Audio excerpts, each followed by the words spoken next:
আসসালামু আলাইকুম।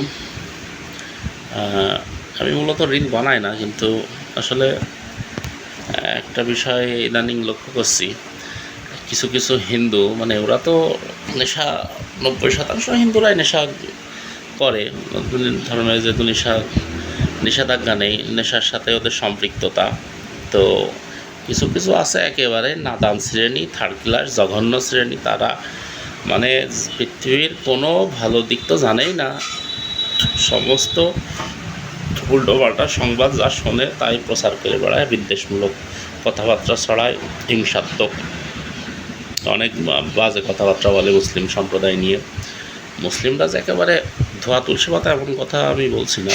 নামধারী মুসলিম আমরা যারা আছি, আমাদের আসলে মুসলিম কতটুকু বলা যায় আল্লাহ ভালো জানে। কারণ তার প্রধান কারণ হচ্ছে কোরআনের সাথে আমাদের কোনো সম্পর্ক নেই। কোরআনে আল্লাহ সুবহানাহু ওয়া তাআলা যেটা মানুষকে করতে বলেছে সেটার সাথে আমাদের কারোরই কোনো সম্পর্ক নেই। তার কারণ হচ্ছে যে আমাদের প্রধান সমস্যা, আমরা কোরআনের অর্থ জানার চেষ্টা করি না।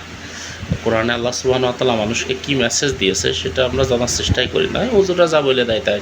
আর হুজুররাও কোরআনের কথা বলে না। ৯০ কি বলবো, ৯৫ বলাও কম হয়ে যাবে, ৯৯% আলেম ওলামা কোরআনের থেকে কথাই বলতে চায় না ভয়ে। যা বলে সব তাদের ওই আলেম উস্তাদদের শেখানো কথাবার্তা অথবা হাদিস গ্রন্থের কথাবার্তা। হাদিস গ্রন্থের কথাবার্তা 100% সঠিক না, অনেক ভুল ত্রুটি, দোষ ত্রুটি তার ভিতরে রয়েছে, কথায় ত্রুটিপূর্ণ কথাবার্তা। আর মানুষের মরার পরে শুধুমাত্র হিসাব কিতাব হবে কোরআন থেকে, আসমানি গ্রন্থ থেকে ছাড়া কোনো কিছু উপরে হিসাব কিতাব হবে না। আল্লাহ পাক যুগে যুগে যে আসমানি গ্রন্থ যেগুলো পাঠিয়েছেন, হিসাব নিকাশ সেই সম্প্রদায়ের জন্য সেই কিতাব থেকে, যা উপর থেকে আসমানি কিতাব সেই জামানার জন্য যেটা প্রযোজ্য ছিল আর কি, যেগুলো আল্লাহ সুবহানাহু ওয়া তাআলা নাজিল করেছেন সেই সম্প্রদায়ের জন্য, যে সম্প্রদায়ের কাছে যেটা যেই সময় নাজিল ছিল আর কি। তো প্রধান বিষয় আছে, আমি যেটা বলতে চাচ্ছি সেটা হচ্ছে যে মুসলিম সম্প্রদায়ের একটা বড় দোষ, এরা কোরআনের কাছে যেতে চায় না। মানে যারা আরবি ভাষাভাষী তারা হয়তো জানে অর্থ, যাই হোক কম বেশ জানে, কিছুটা মানে মূল যে আল্লাহ সুবহানাহু ওয়া তাআলার মূল যে নির্দেশনা, এটা তারা কিছুটা হলেও আর কি, মানে না মানতে পারলেও অন্তত রেসপেক্ট করে। আর মুসলিমরা যা জানে একেবারে মন গড়া কিসা কাহিনী, গল্প গুজব, হুজুরদের তৈরি করা, যার সাথে কোরআনের ন্যূনতম সম্পর্ক নেই।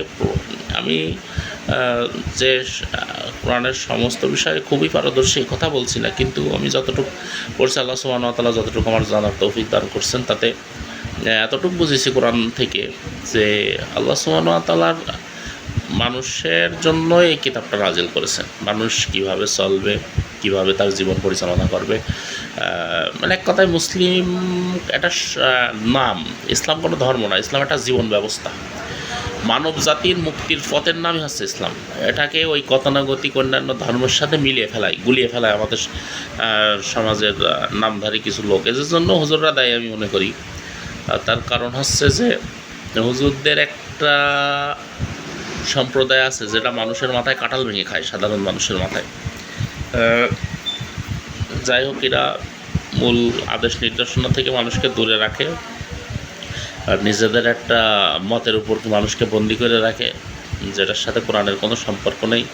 আল্লাহ সুবহানাহু ওয়া তাআলা কোরআনে এটা বলেছেন যে মানুষকে ঠকানো যাবে না, মানুষের গীবত গাওয়া যাবে না, মানুষের হক নষ্ট করা যাবে না, সুদ ঘুষের অন্তর্ভুক্ত থাকা যাবে না, মানুষের উপর জুলুম করা যাবে না।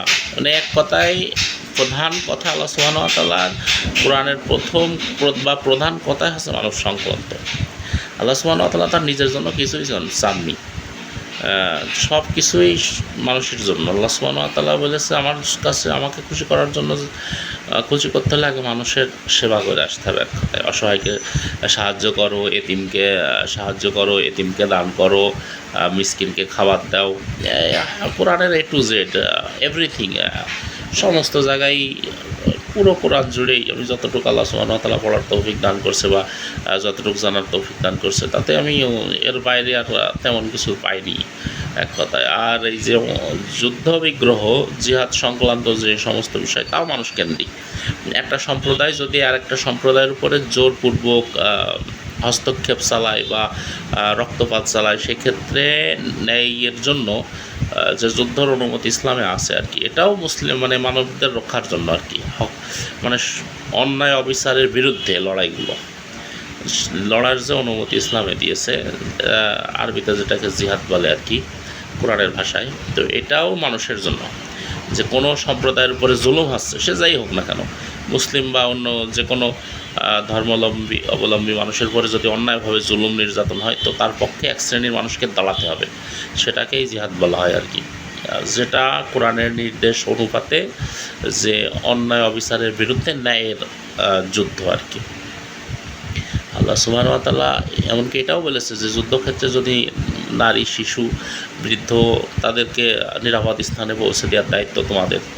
তো যাই হোক, আল্লাহ সুবহানাহু ওয়া তাআলা, আমি এটা বলতে চাচ্ছি যে পুরো কোরআনটাই আল্লাহ সুবহানাহু ওয়া তাআলা মানুষের কল্যাণের জন্য, মানুষের চলার পথ দেখানো, পথ প্রদর্শন, এক কথায় কোরআনের মাধ্যমে মানুষকে পথ প্রদর্শন করেছে আল্লাহ সুবহানাহু ওয়া তাআলা। এই জন্য আল্লাহ সুবহানাহু ওয়া তাআলা কোরআনের প্রথম শব্দই দিয়েছে ইকরা। ইকরা শব্দের অর্থ হচ্ছে পড়ো। এই আমাদের সমাজে হুজুররা আছে এটাকে এর অর্থ পড়ায় না, বলে না অর্থ জানা যাবে না, পড়ো, তেলাওয়াত করো, এত সোয়াব, অত নেকি, এই সমস্ত আলোচনা কোরআনে নেই। নেকি সোয়াবের কোনো আলোচনা কোরআনের ভিতরে নেই।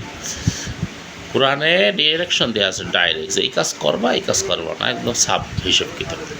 তো যাই হোক, এই বলে আমি আমার কথা লম্বা করছি না। আসসালামু আলাইকুম, সবার প্রতি সালাম রইল।